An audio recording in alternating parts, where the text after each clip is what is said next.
She walked into that coffee shop on Sunset Boulevard like any other Tuesday morning, totally clueless that her whole life was about to flip upside down. Emma Sterling, 24, blonde hair pulled back in a messy bun, wearing her UCLA hoodie and those beat-up Vans she'd had since freshman year. Daughter of California's Attorney General, but she didn't act like it. No security detail, no fancy car, just her beat-up Honda Civic and a vibe that screamed normal college grad trying to figure out life. She ordered her usual oat milk latte, scrolling through her phone, completely unaware that across the street, behind the tinted windows of a blacked-out Range Rover, someone was watching her every move. Not just watching, studying, memorizing. The way she tucked that loose strand of hair behind her ear. The way she smiled at the barista. The way she existed in a world that didn't know monsters were real. Vincent Moretti had been watching her for 3 weeks now. The most dangerous man on the West Coast, the guy even the FBI couldn't touch, was obsessed with the one person he absolutely shouldn't want. Before we dive deeper into what happens next, hit that subscribe button and smash the like right now. Because if you want to know how a mafia boss becomes obsessed with the daughter of the man trying to destroy him, you can't miss what's coming. This story gets crazier with every minute, and trust me, you'll want to be here for all of it. Subscribe so you don't miss the twist that changes everything. Now let's get back to it. Vincent Moretti wasn't supposed to be in LA. He ran his empire from San Francisco, kept things low-key, stayed in the shadows where guys like him belonged. But 3 weeks ago he'd come down for a business meeting, some deal with the cartels that required his personal touch, and that's when he saw her. It was random, totally by chance. She was leaving some non-profit office in downtown LA, laughing with her coworker, and something about her just hit different. He didn't believe in love at first sight. That was for movies and suckers. But obsession? Yeah, that was real. And Emma Sterling had become his. The thing about Vincent Moretti was that he always got what he wanted. Always. When he was 17, he wanted respect in the streets of North Beach, so he took it with his bare hands and a baseball bat. When he was 25, he wanted control of the docks, so he eliminated every rival who stood in his way. When he was 32, he wanted to be untouchable, so he bought judges, politicians, and cops like they were items on a menu. Now, at 38, he wanted Emma Sterling, and that was going to be way more complicated than any business deal he'd ever made. Because Emma wasn't some random girl from the Bay. She was the daughter of Richard Sterling, the Attorney General who'd made it his personal mission to bring down the Moretti family. The same guy who'd put Vincent's uncle behind bars for life. The same guy who was currently building a RICO case that could destroy everything Vincent had built. Going after Emma wasn't just dangerous, it was straight up insane. But Vincent had never been good at walking away from things he wanted. He'd done his homework on her, obviously. That's what you do when you're in his line of work. You don't make moves without intel. Emma had graduated from UCLA 2 years ago with a degree in social work. She worked at a nonprofit that helped kids in foster care, made like 40 grand a year, lived in a tiny apartment in Silver Lake that her dad definitely wasn't paying for because she was too proud to take his money. She drove that beat-up Civic, shopped at Trader Joe's, went to yoga classes in Echo Park, and spent her weekends volunteering or hanging with her small circle of friends. She wasn't into the political scene her dad lived in. Didn't go to his fancy events, didn't post about him on social media, kept her distance from that whole world. Vincent found that interesting. Most people would have milked that connection for everything it was worth, but not Emma. She wanted to be her own person, make her own way. He respected that. Made her even more appealing if he was being honest. But here's what really got him. 3 weeks of watching her, and he'd never seen her do a single thing that was selfish or fake. She helped old ladies carry groceries to their cars. She gave money to homeless people without thinking twice. She stayed late at work because some kid needed someone to talk to. She was genuine in a world full of people wearing masks, and Vincent had spent his entire life around people wearing masks. He knew how to read people, how to spot the angles, the games, the bullshit. But with Emma there was no angle. She was just good. Actually good.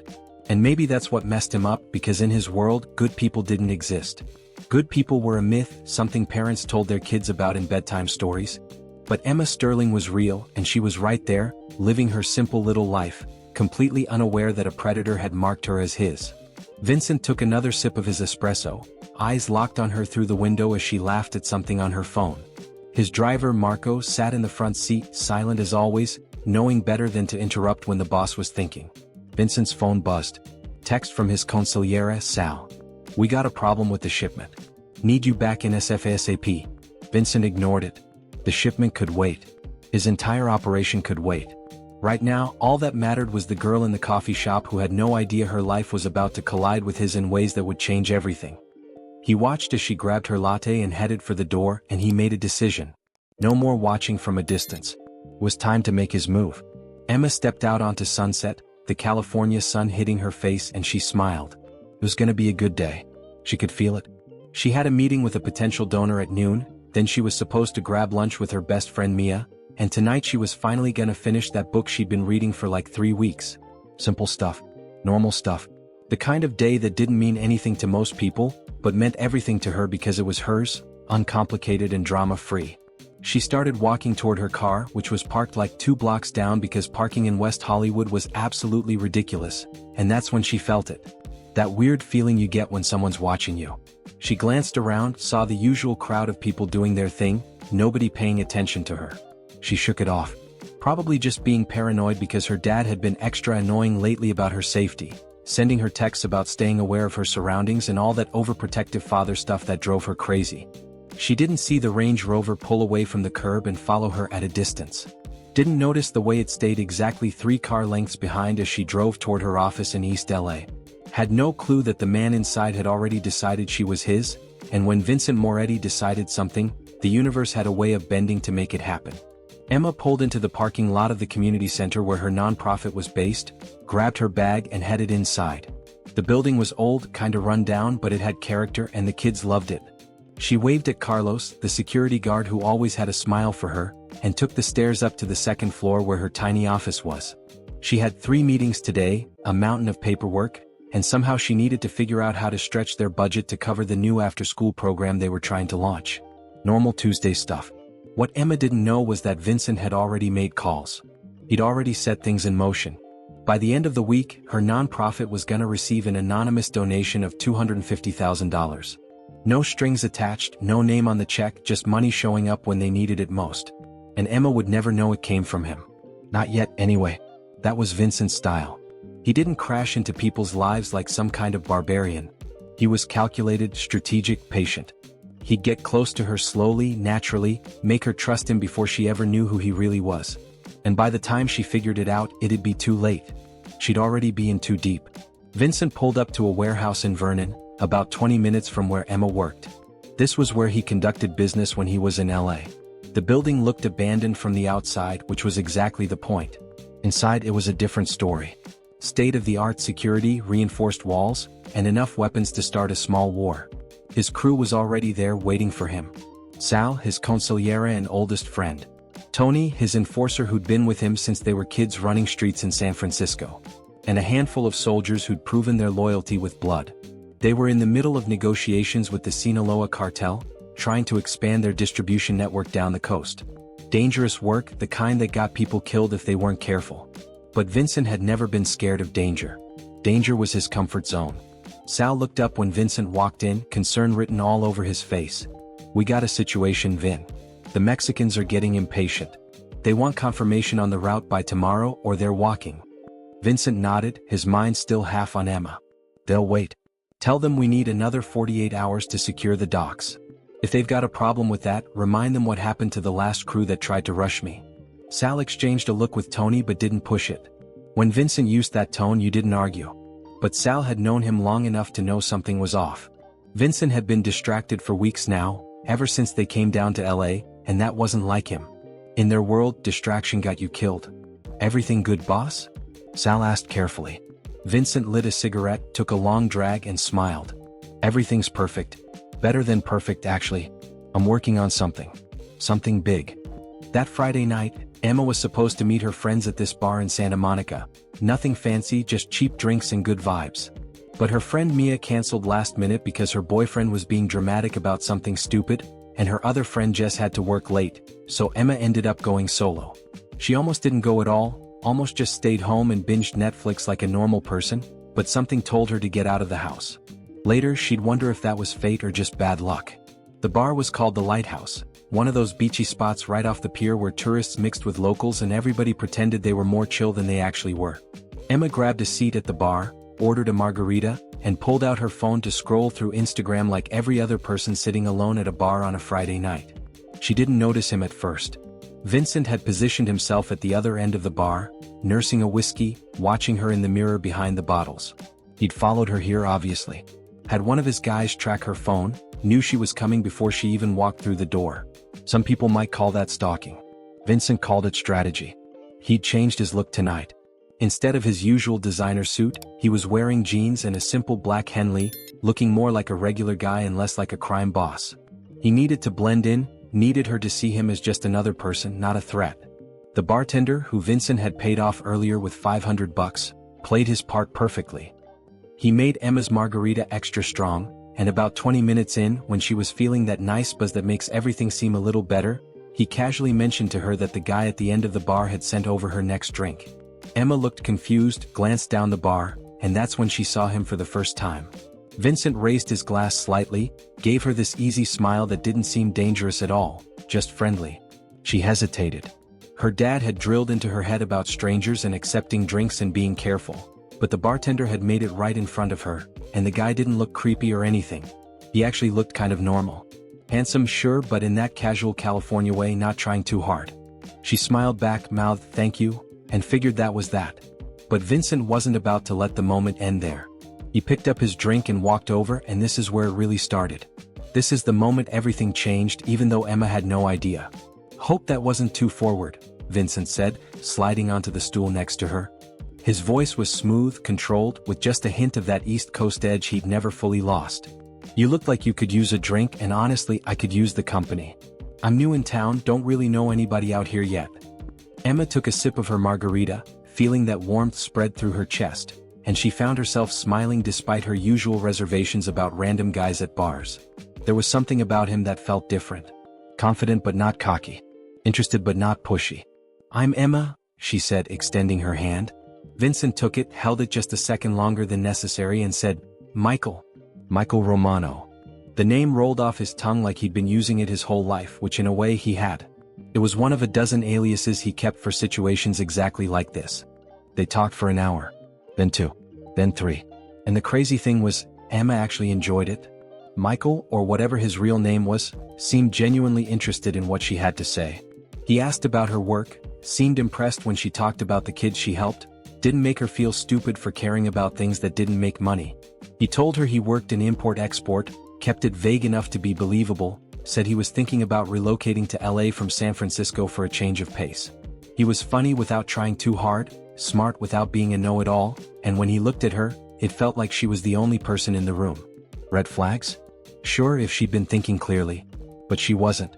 She was 3 margaritas deep, feeling good, and for the first time in forever, she was having an actual connection with someone who wasn't trying to use her dad's name to get something. Vincent played it perfectly. He didn't push for her number right away, didn't suggest they leave together, didn't make any moves that would spook her. Instead, he let the night breathe, let her feel comfortable, let her think this was all natural and spontaneous instead of carefully orchestrated. Around midnight, Emma checked her phone and realized how late it was. "Oh man, I should probably get going," she said, sliding off the stool a little unsteadily. Vincent stood up immediately, put a hand on her elbow to steady her, all gentlemanlike. "You good to drive? Because you definitely shouldn't be getting behind a wheel right now."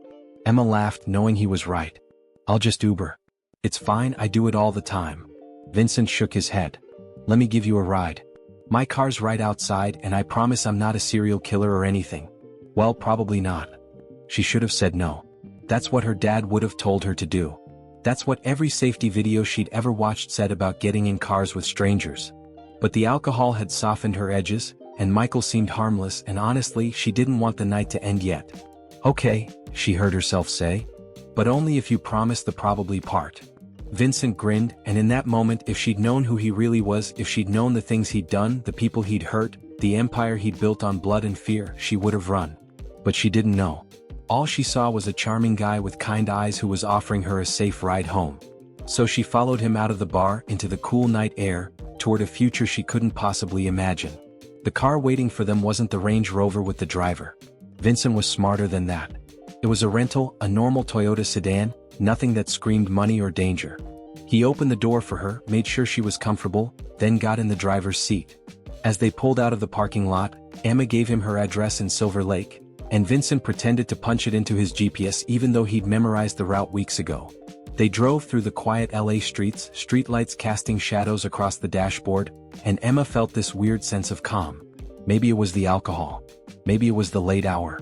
Or maybe it was something else, something she couldn't name, like her subconscious recognizing that this man next to her was the most dangerous thing that had ever entered her life. They talked during the drive. Easy conversation about LA traffic and the best taco spots and how weird it was that it never really got cold here even in winter. Vincent was careful to keep things light, non-threatening, building trust brick by brick. When they pulled up to her apartment building, Emma turned to him and smiled. "Thanks for the ride, Michael. And for the drinks. This was actually really nice."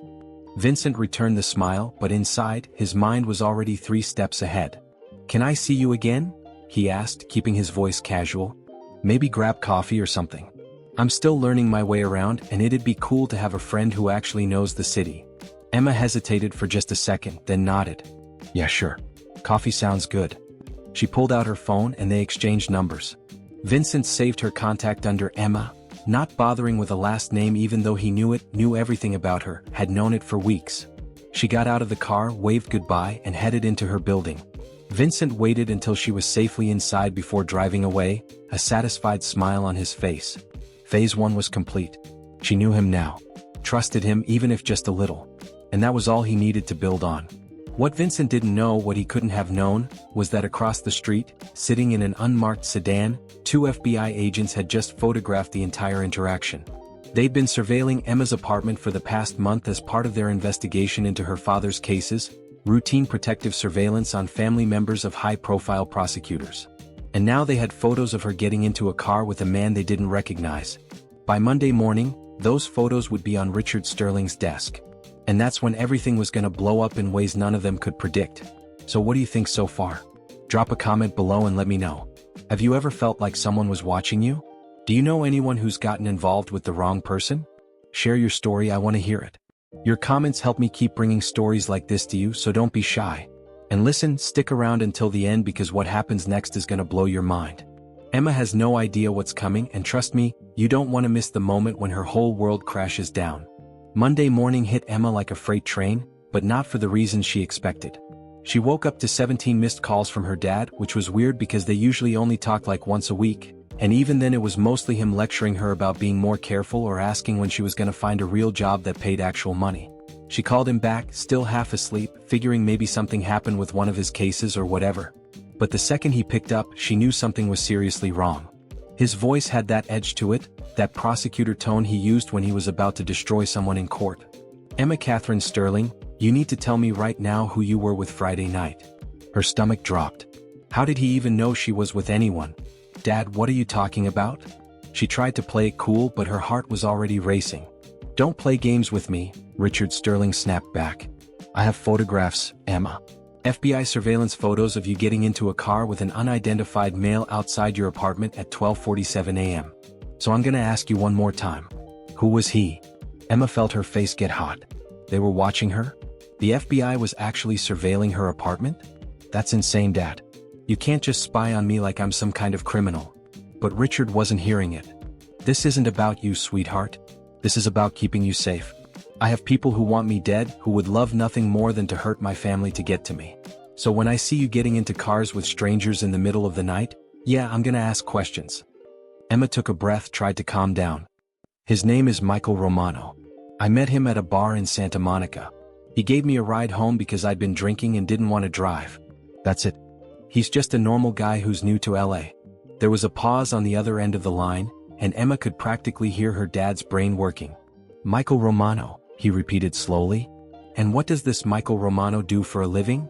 Emma felt defensive now, like she was being interrogated. "Import-export or something?" "I don't know, Dad, we literally just met. It's not like we're getting married." Another pause. Longer this time. When Richard spoke again, his voice was different. Colder. "Emma, I need you to listen to me very carefully. I'm sending a car to pick you up in 30 minutes. You're gonna come to my office and we're gonna have a conversation that you're not gonna like. But it's for your own good." 30 minutes later, Emma was sitting in her dad's office at the Attorney General building in downtown LA, feeling like she was 16 again and had just gotten caught sneaking out. Except this time, the look on her dad's face wasn't disappointed parent. It was something way more serious. He had a manila folder in his hands, and when he opened it and slid a photo across the desk toward her, Emma's blood ran cold. It was Michael. Her Michael from Friday night. Except in this photo he wasn't wearing jeans and a Henley. He was in a $1,000 suit, standing outside a courthouse in San Francisco, surrounded by lawyers and guys who looked like they could break you in half without breaking a sweat. "That's not Michael Romano," her dad said quietly. "That's Vincent Moretti, head of the Moretti crime family. One of the most dangerous organized crime figures on the West Coast." Emma stared at the photo, her brain refusing to process what she was seeing. That couldn't be right. Michael was nice. He was funny and charming, and he'd been a gentleman. He wasn't a mobster. Mobsters were like movie characters, not real people you met at bars. "There has to be some mistake," she whispered, but even as she said it, pieces started clicking into place. The way he'd been vague about his work. The way he seemed too smooth, too confident, like he was used to getting exactly what he wanted. The rental car that was probably to avoid being tracked. "Oh God. There's no mistake, Emma," her dad continued, and now she could hear something else in his voice. Fear. "Vincent Moretti is the man I've been building a RICO case against for the past 2 years. He's responsible for drug trafficking, money laundering, extortion, and at least a dozen murders that we know of. And now he's making contact with my daughter." The room started spinning. Emma gripped the edge of the desk, trying to breathe. But why? Why would he come after me? Richard Sterling ran a hand through his hair, looking older than she'd ever seen him. "That's what we're trying to figure out.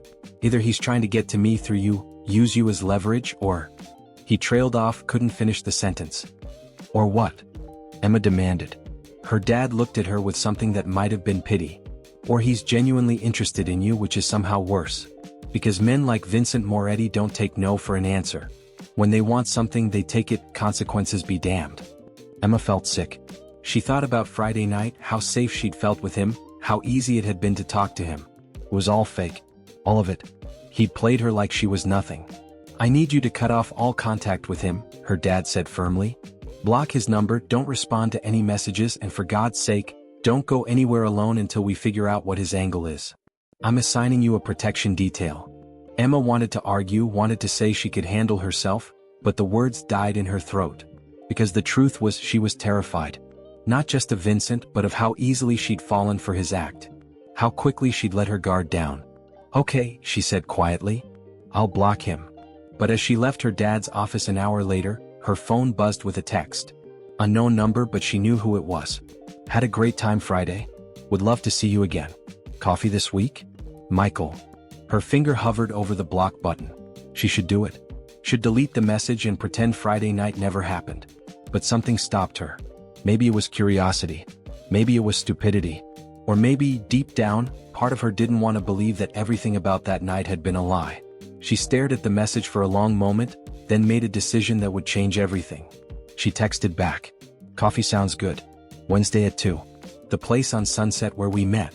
She hit send before she could change her mind, her heart pounding so hard she thought it might explode. What was she doing? Her dad would kill her if he found out. The protection detail would definitely report this. But Emma had spent her whole life playing it safe, doing the right thing, following the rules. And where had that gotten her? Maybe it was time to take a risk. Even if that risk came in the form of a mafia boss who'd lied about his name. Vincent's response came 30 seconds later. "Perfect. Can't wait. Emma stared at the message, feeling like she'd just jumped off a cliff with no idea where she'd land. Her phone buzzed again. This time it was her dad. "Protection detail will be at your apartment in an hour. Please cooperate with them. Love you." Emma typed back a quick, "Love you too," and shoved her phone in her pocket. She had 2 days to figure out what she was gonna do.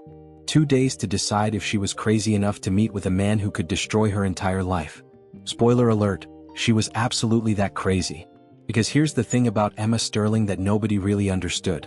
She spent so much time helping other people, being good, playing by society's rules, that nobody ever saw the part of her that craved something more. Something dangerous. Something real. And Vincent Moretti, for all his lies and manipulation and criminal empire, had given her the most real conversation she'd had in years. So yeah, she was gonna meet him for coffee. She was gonna look him in the eye and demand the truth. And if he was using her to get to her dad, she'd find out and shut it down. But if there was even a chance that some part of Friday night had been real, that underneath all the danger and deception there was something genuine, then she needed to know. Even if it meant risking everything. Meanwhile, across town in that warehouse in Vernon, Vincent was smiling at his phone like he'd just won the lottery. Sal walked over, saw the look on his boss's face and shook his head. "Please tell me you're not doing what I think you're doing." Vincent looked up, still smiling. "Wednesday, 2 p.m. She wants to meet." Sal closed his eyes, took a deep breath, and said what nobody else in the organization would dare say. "Vin, this is gonna end badly. You know that, right? Her old man is building a case against us. The feds are all over this. And now you're meeting with her in public? You're making yourself vulnerable for a girl you barely know." Vincent's smile faded, replaced by something harder. "I know exactly what I'm doing, Sal. And yeah, maybe this is crazy. Maybe I should walk away. But I'm not gonna. Because for the first time in my life, I want something that isn't about power or money or respect. I want her. And I'm gonna have her." Sal knew there was no point arguing. When Vincent made up his mind, that was it. "Just be careful, boss. Please." Vincent nodded, but they both knew careful wasn't in his vocabulary. Not anymore. Not when it came to Emma Sterling. Wednesday couldn't come fast enough. Wednesday arrived like a storm nobody was ready for. Emma woke up at 6 a.m. even though she didn't need to be anywhere until 2, her mind racing with 1,000 different scenarios of how this could go down. She'd managed to ditch her protection detail by telling them she was staying home sick, then snuck out the back of her building like some kind of spy movie character. Ridiculous? Absolutely. Dangerous? Definitely. But she needed to do this on her own terms, without her dad's people watching every move. She spent the morning getting ready, changing outfits like 5 times, which was insane because this wasn't a date. This was a confrontation. She was gonna look Vincent Moretti in the eye and demand answers. Figure out what his game was. Protect her dad and herself from whatever plan he was cooking up. That was it. Nothing more. But when she looked in the mirror, wearing that sundress she knew made her look good, she couldn't lie to herself anymore. Part of her, some stupid reckless part, wanted to see him again. Wanted to know if the connection from Friday night was real or just manipulation. And that terrified her more than anything else. She arrived at the coffee shop on Sunset 15 minutes early, grabbed a table in the corner where she could see the door and waited. Her hands were shaking. She ordered a latte she didn't want, just to have something to do with her hands. Every time the door opened, her heart jumped. And then, at exactly 2 p.m. he walked in. Vincent Moretti. Michael Romano. Whatever his real name was. He was wearing jeans and a white t-shirt, aviator sunglasses pushed up on his head, looking like he didn't have a care in the world. Like he wasn't the head of a criminal empire. Like he wasn't the target of a federal investigation. He spotted her immediately, smiled that same easy smile from Friday night, and walked over like nothing was wrong. "Hey," he said, sliding into the seat across from her. "You look amazing." Emma didn't return the smile. She just stared at him, trying to reconcile the charming guy from the bar with the monster in her dad's photos. "Who are you?" she asked quietly. "And don't say Michael Romano because we both know that's bull." Vincent's smile faded. He'd known this moment was coming, had prepared for it, but seeing the hurt and confusion in her eyes still hit him harder than he expected. He leaned back in his chair, studied her for a long moment, then made a decision. "Vincent. My name is Vincent Moretti." Hearing him say it out loud made it real in a way the photos hadn't. Emma felt her chest tighten. "So everything you told me was a lie?" "Not everything," Vincent said carefully. "The conversation we had, the connection, that was real. I wasn't lying about wanting to get to know you." Emma laughed, but there was no humor in it. "Right. You just happened to be at that bar. Just happened to offer me a ride. Just happened to ask for my number. All coincidence, I'm sure." Vincent knew he could keep lying, spin some story about fate and timing, but something about the way she was looking at him made him want to tell the truth. Or at least part of it. "I saw you 3 weeks ago. Downtown LA. You were leaving work, laughing with your friend, and I couldn't look away. So yeah, I found out where you hung out. I made sure I was at that bar Friday night. I orchestrated the whole thing. But what I felt when I talked to you, that wasn't fake." Emma wanted to throw her coffee in his face. Wanted to scream at him for playing with her life like it was some kind of game. But another part of her, that reckless part she'd been trying to ignore, was stuck on what he'd just said. He'd been watching her for 3 weeks. Had gone out of his way to meet her. That wasn't just about her dad. That was something else. "My father is building a case against you," she said, changing tactics. "Is that what this is about? You think you can use me to get to him?" Vincent shook his head. "Your father's case is a problem, yeah. But that's not why I'm here. I'm here because I can't stop thinking about you. Because in my world, everything is transactions and power plays and people wanting something from me. But when I'm with you, it's different. Different how? Emma demanded. Different like I'm a useful pawn? Different like I'm easy to manipulate? Vincent leaned forward, his voice dropping low. Different like I actually care what you think.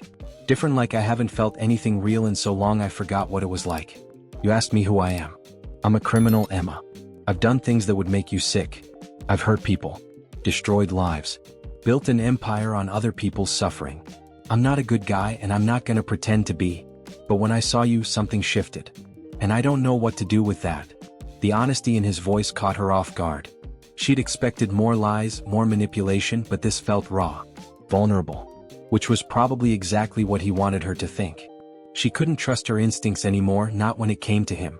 You need to stay away from me, Emma said, but even as the words left her mouth, she wasn't sure she meant them. My dad has agents watching me. If they find out I'm here, they'll arrest you. And I can't be involved in your world. I won't. Vincent nodded slowly. You're right. You should walk away. Block my number. Forget you ever met me. That's the smart play. He stood up, pulled out his wallet, and dropped a 50 on the table for her untouched latte. But I gotta tell you something before I go. You talk about my world like it's separate from yours, like you're this innocent person who's above all the dirt and darkness.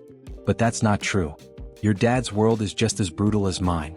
He destroys families, puts people in cages, ruins lives in the name of justice. The only difference is he has a badge that makes it legal. Emma felt anger flash through her. He's stopping criminals. People like you who hurt innocent people. Vincent smiled, but it was sad. Sure. Keep telling yourself that. Keep believing the world is black and white, good guys and bad guys. But deep down, you know it's more complicated. That's why you came here today. That's why you didn't bring your protection detail. Because some part of you wants to see what's on the other side of all those rules you've been following your whole life. He turned to leave, got halfway to the door, then stopped and looked back at her. I'm staying at the Roosevelt Hotel in Hollywood. Room 812. If you change your mind about anything, you know where to find me. But I'm not gonna push. The next move is yours, Emma. And then he was gone, disappearing into the Sunset Boulevard crowd like he'd never been there at all. Emma sat there for another hour, staring at her cold latte, replaying the conversation in her head. She should call her dad. Should tell him everything. Should let the FBI do their job and arrest Vincent and end this whole crazy situation before it got worse. That's what a smart person would do. But Emma had never felt less smart and more alive than she did right now. She pulled out her phone, looked at his last text, and felt that pull again. That dangerous, intoxicating pull towards something she knew she shouldn't want. The Roosevelt Hotel. Room 812. She deleted the text, blocked his number like she'd promised her dad she would. Then she got in her car and drove home, determined to put this whole thing behind her. But here's what Emma didn't know. Here's the part of the story that changes everything. While she was sitting in that coffee shop trying to make sense of Vincent Moretti, her father was in a conference room with the FBI, looking at new evidence that had just come in. Evidence that linked Vincent to the disappearance of 3 federal witnesses over the past 2 years. Evidence that proved he was even more dangerous than they'd thought. And Richard Sterling made a decision. He was gonna use his daughter as bait. He'd already planted a tracking device in her phone. Already had agents ready to move the second she made contact with Vincent again. He'd let her think she had a choice, let her feel like she was in control, but really she was a pawn in his investigation. Just like Vincent had made her a pawn in whatever game he was playing. Neither man had asked Emma what she wanted. Neither man cared that she was a person with her own life, her own choices, her own agency. To both of them she was a means to an end. A tool. A weapon. And Emma, smart as she was, didn't see it yet. Didn't realize that the real danger wasn't Vincent or the FBI or her dad's case. The real danger was that she was falling for someone who could never give her a normal life, while her own father was willing to sacrifice her safety to bring down a criminal empire. By the time she figured it all out, it would be too late. Because that night, at 11:43 p.m., Emma was gonna make a choice that would set off a chain of events nobody could control. She was gonna drive to the Roosevelt Hotel. She was gonna take the elevator to the 8th floor. She was gonna knock on room 812. And when Vincent opened that door, when she saw the genuine surprise on his face that she'd actually come, she was gonna step inside and close the door behind her. Not because she trusted him. Not because she thought this could work. But because for the first time in her life, Emma Sterling was choosing danger over safety. Passion over logic. The unknown over the predictable. And that choice was gonna change everything. For her. For Vincent. For her father. For everyone caught in the crossfire of a love that shouldn't exist but couldn't be stopped. So that's where we're leaving Emma tonight, standing at a crossroads between two impossible choices. But trust me, this story is just getting started. What happens when she walks into that hotel room? How does her father react when he finds out? And what's Vincent's real endgame? You need to see the next video to find out, because the twist coming in part 2 is absolutely insane. We've got federal raids, family secrets that'll blow your mind, and a confrontation between Vincent and Emma's dad that you won't believe. Click on the next video right now, don't wait, because every second of what happens next is pure fire. The chemistry between them gets even more intense, the danger gets even more real, and the choices they make will leave you speechless. Hit that next video, keep this story going, and let's see how deep this rabbit hole really goes. You've come this far, you can't stop now. Part 2 is waiting for you, and I promise you're gonna be hooked until the very last second. Let's go.